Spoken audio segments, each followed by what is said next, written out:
Hello everyone, Creative Fun here, back again with another video, and this time we're having a look at Nier Automata. Now this is a Japanese action role-playing game developed by Platinum Games and published by Square Enix. It released both for PlayStation 4 and PC, and the PC port came out a couple of weeks ago, and I've been playing it ever since. I've been having tons of fun with this game, and I just want to take an opportunity just to recommend it and hopefully maybe convince a couple of you who haven't heard about this game to go out and get it. It's that good. So the setting is as follows. Earth is invaded. This is in the future, by the way. Earth is invaded by aliens. Very original, I know. And well, humans lose us and they flee to the moon. And the aliens, they use these kind of robots to fight, and the humans decides to develop and deploy androids to fight in their stead. So you have basically the alien machine robots and the humans androids fighting, and this is basically the setting we're thrust into here. As you can see, this is the first scene from the game where you're in a strike wing and you're going to attack and destroy one of the big Goliath class machine alien robots thingies. Anyway, so that's the basic setting for the game, and yeah, as I said, I've been enjoying this game a lot. It's a truly nice story, gameplay, and well, most of the things. So this game managed to tick most of the boxes for a great game, and if all you need is a recommendation for me to get this game, then you should just stop watching this video and go and get this game and start playing it. If not, if you want to, or rather if you want to hear a little bit more about the game, or want to a little bit curious about how the game plays, stay tuned and I will talk a little bit about it. I'm going to focus this video actually on some of the rather sketchy decisions. This is by no means a perfect game, so, and there's a lot of flaws. I just want to touch, pun intended, that's a joke, you're going to get it in a second, but I just want to touch on a couple of the rather negative parts. As well, as you can see here, this game has, if we use a nice word, a lot of fan service in a very typical Japanese fashion, and as you can see, they kind of mix it up both male and female fan service, so they have a little bit of balance going on there. Personally, I really don't mind the type of fan service. I'm a huge fan of Japanese anime and Japanese games, so I'm kind of used to it, but I'm definitely can understand why some people would find this a little bit off-putting. On the other hand, there are probably a lot of people who would really enjoy this as well, and the developers, they are aware of this, like that they're a little bit excessive in this type of fan service. As you can see here, if you try to peek under 2B's skirt, you'll see as he starts shooing you away and move away from you, you little pervert. So definitely something you need to be aware of going into this game. So another thing I want to talk about in regards to this game is its graphics. Now at times this game can look pretty good, and especially the character design is just amazing. However, it do feel like it was designed originally for the PlayStation 3. When you look at the model detail, the texture detail and everything, it just looks like it was designed for the previous generation of consoles rather than like being a AAA modern title. Environmental design can be very bland. If you look at the texture on the ground here, you can see it's very flat and not very dynamic, and the visual range is not very far despite the powers of the PlayStation 4 and the PC. As you can see, if you just look at the left, look at the texture on these containers, super low resolution. Even in this, like, this is one of the main hub areas that you're going to spend a lot of time in, and even in those areas, sometimes the textures and the model is pretty bad actually. Of course, graphics is not everything, and overall this game is very aesthetically pleasing. I just felt it needed to be mentioned. Another thing I feel necessary to talk about is the game's save system. Now you have this access point throughout the game, and when you click them you can both quick save and do fast travel, as well as a couple of other things. And while this system in itself is not of course bad, you access this access point and then you save your game, the game has no autosave, which means that you relied on your last save in these access points. And this wouldn't be a problem if it weren't for it. At certain times there can be well over an hour of gameplay before you can reach an access point and save, and that in my opinion can cause some frustration, and did indeed cause me a lot of frustration when I would die on a boss battle that I've been working my way up towards, only to have to reset almost an hour back. So that's definitely something I think the game does not so well in terms of being a modern game. Now, the idea around the access points, they're actually integrated into like the game and the world building and the story. And that in itself, I think, is pretty great though. Because you're an Android, the idea is that your data, whatever is stored in your memory, is who you are and what you can do. So every time you fast travel, you're actually just uploading the data to an other empty shell or another empty Android body, and then that's downloaded, and then you are released as that Android. And same thing works if you die, your body actually dies. You're just uploaded to a server and then downloaded into a new Android body. And that concept in itself, I think, is pretty cool. The problem, though, as I said, is when there's quite a lot of time in between you being able to save the game. So obviously not a huge complaint, but still something that caused me a lot of frustration, and something that absolutely could have been easily avoided with a little bit nicer checkpoint system, especially in these long periods where you're unable to save or find a access point.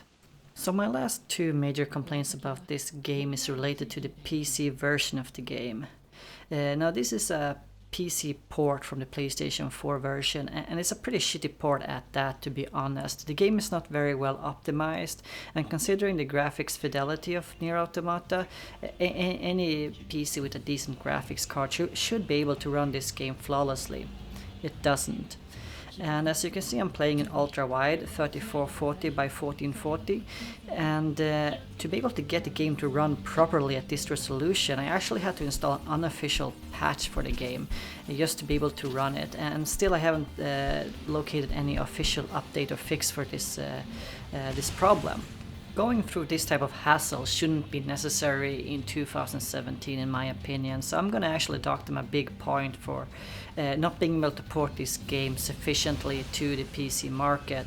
I just think it's just bad business practice. It shouldn't be that difficult, to be honest. I just don't think so.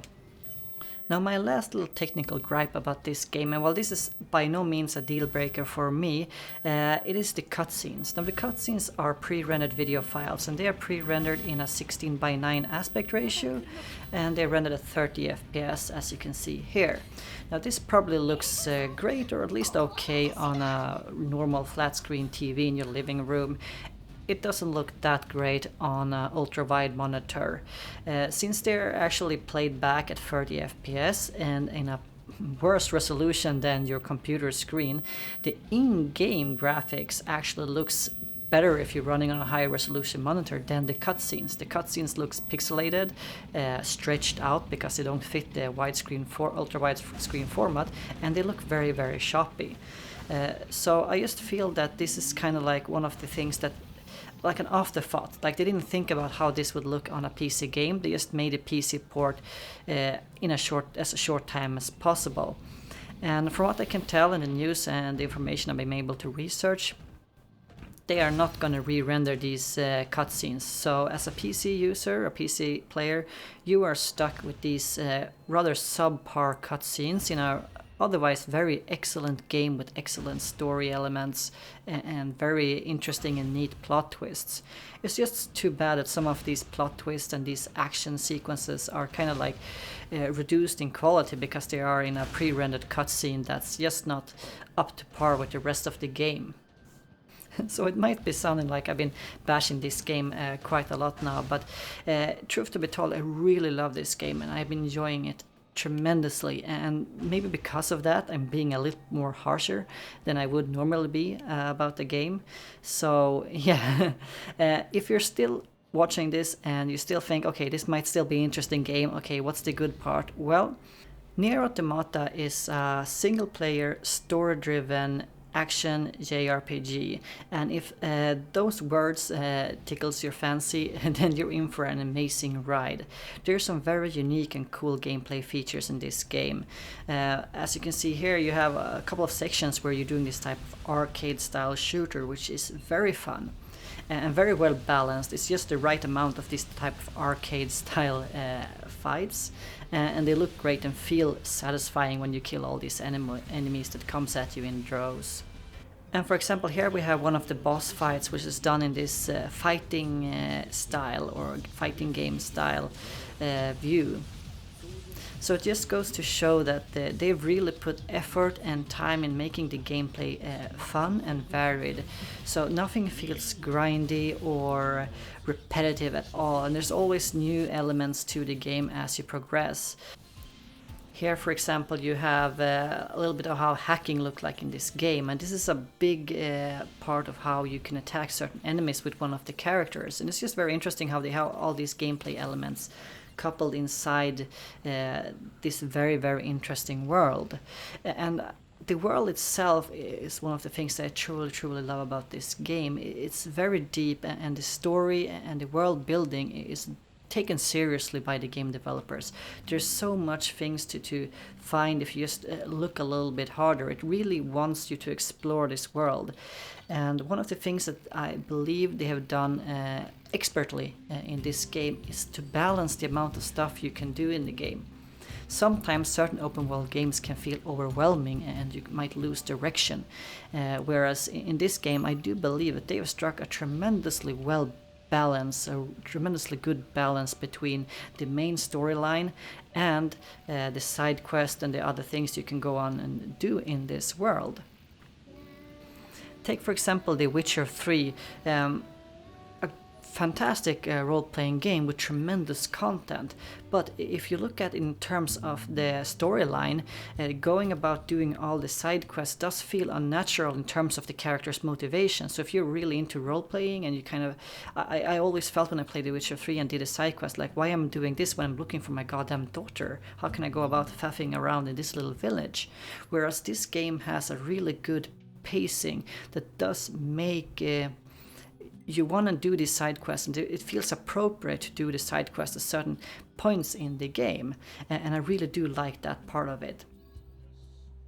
Also, the way the story works into the overall arc of the world is very interesting in my opinion. I'm going to try not to spoil anything because I don't want to ruin the game for anyone who's interested in it, but essentially you have these three android characters, 2B, 9S and then A2.